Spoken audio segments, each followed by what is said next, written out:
বৈষম্য বিরোধী ছাত্র আন্দোলনের অন্যতম সমন্বয়ক ও জাতীয় নাগরিক কমিটির মুখ্য সংগঠক সার্জিস আলম জনগণের উদ্দেশ্যে বলেছেন, আগামীর বাংলাদেশে আপনারা সত্যকে সত্য বলবেন ও মিথ্যাকে মিথ্যা বলবেন, ভালোকে ভালো এবং খারাপকে খারাপ বলবেন।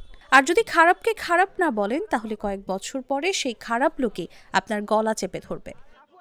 আমার এই জসিম ভাই সহ আমার অসংখ্য ভাইকে রক্তাক্ত করেছে, তাদেরকে বিচারের আওতায় নিয়ে আসতে হবে।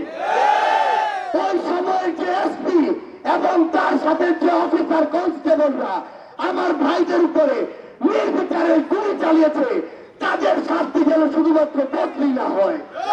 আগামীর বাংলাদেশে আপনাদের প্রতি একটি অনুরোধ, আপনারা সত্যটাকে সত্য বলবেন, মিথ্যাটাকে মিথ্যা, ভালোটাকে ভালো বলবেন, খারাপটাকে খারাপ।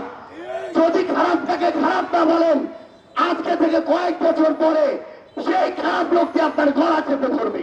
তিনি আরো বলেন, তরুণ প্রজন্মের সবাই ঐক্যবদ্ধ হলে কোনো অপশক্তি তাদের আটকে রাখতে পারবে না। শুক্রবার ভোলা শহরের বিভিন্ন সড়কে জুলাই অভ্যুত্থানে শহীদদের রাষ্ট্রীয় স্বীকৃতি সহ ৭ দফা দাবিতে বৈষম্য বিরোধী ছাত্র আন্দোলন ও জাতীয় নাগরিক কমিটির জনসংযোগ ও লিফলেট বিতরণ শেষে এক পথসভায় এসব কথা বলেন সার্জিস আলম। আগামীর এই নতুন বাংলাদেশে আমরা যারা তরুণ প্রজন্ম রয়েছি, একটু কথা মনে রাখবেন, আমরা যদি ঐক্যবদ্ধ হতে পারি, কোন অপশক্তি আমাদেরকে আটকে রাখতে পারবে না। আমরা আমাদের যে ভাইরা অটো চালায়, সিএনজি চালায়, ফুটপাতে দোকানদারি করে, যে ভাইরা হোটেল চালায়, ব্যবসা বাণিজ্য করে, তাদের সাথে কথা বলেছি। আমরা তাদেরকে বলেছি তারা ঘোষণাপত্রে কি দেখতে চায়। তারা সবার আগে বলেছে তারা ওই খুনি হাসিনার ফাঁসি দেখতে চায়। আমাদের এই খোলার সহযোদ্ধারা বলেছে তারা তাদের জায়গা থেকে যে কলুষিত সিস্টেম গুলো এই বাংলাদেশে তৈরি হয়েছে, খুনি হাসিনা যেভাবে প্রত্যেকটি জায়গায় গোপালগঞ্জের সিন্ডিকেট বসিয়েছে, তার ফ্যামিলি প্রত্যেকটি জায়গায় সিন্ডিকেট বসিয়েছে, সেগুলোকে শেষ করে সমতার একটি সিস্টেম চায়।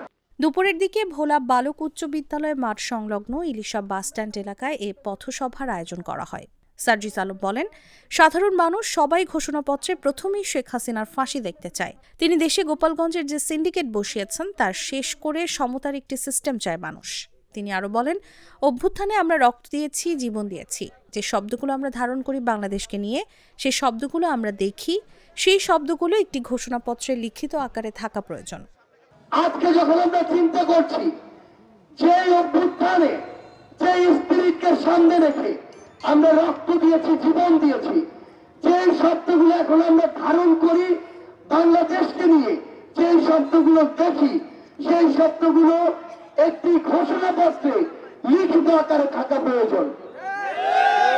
কিন্তু কোন কথাগুলো লিখিত আকারে এই ঘোষণাপত্রে থাকা প্রয়োজন, সেগুলো যেন কয়েকজনের কথা না হয়, সেগুলো যেন বাংলাদেশের প্রত্যেকটি জেলার, থানার প্রত্যেকটি শ্রেণীর মানুষের কথা হয়।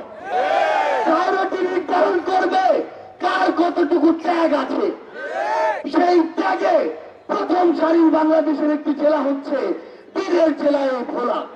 সকাল 10:30টার দিকে সার্জিস আলম ভোলায় আন্দোলনে শহীদ জসিম উদ্দিনের বাড়িতে গিয়ে স্বজনদের খোঁজ খবর নেন এবং তার কবর জিয়ারত করেন।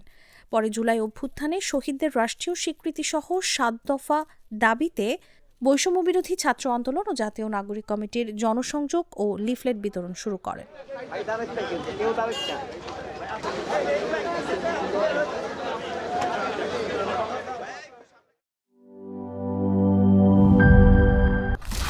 স্যার, ফ্ল্যাটের সবকিছু তো বেস্ট জিনিস অর্ডার করেছেন, এবার কিচেন সিঙ্কটা? বাজারের বেস্ট সিঙ্ক কোনটা? বাংলাদেশে তৈরি বিশ্বমানের আরএফএল কিচেন সিঙ্ক, যা আপনাকে দেয় আজীবন নিশ্চয়তা। 304 ফুড গ্রেড স্টেইনলেস স্টিলে তৈরি, যা নিশ্চিত করে জংবিহীন সিঙ্কের আজীবন নিশ্চয়তা। আরএফএল কিচেন সিঙ্ক, স্বাস্থ্যকর কিচেনের চিরস্থায়ী সমাধান।